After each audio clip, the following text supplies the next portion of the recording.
Very successful year. Ganito mailalarawan ng Armed Forces of the Philippines ang taong 2024.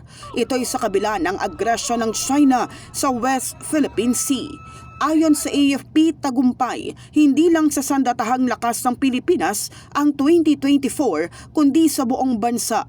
Hindi nagpatinag ang AFP at natupad ang kanilang mandato na protektahan ang teritoryo ng bansa, hindi lang sa West Philippine Sea, kundi pati na rin sa Northern Islands at maging Eastern Seaboard.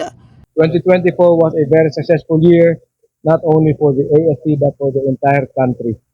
The AFP was able to perform its mandate amid all the challenges that we face, not only the West Philippine Sea, but to include the Northern Islands and even the Eastern Seaboard. Samantala, magsasagawa naman ng annual analysis ang AFP sa kung gaano karaming harassments ang ginawa ng China.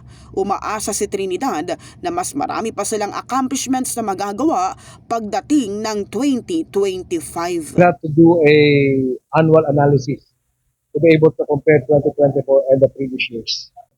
We look forward to more accomplishments of the AFP in the year 2025. In the heart of changing lives, ito si Brigada Kath Austria ng 105.1 Brigada News sa FM Manila, The Music and News Authority.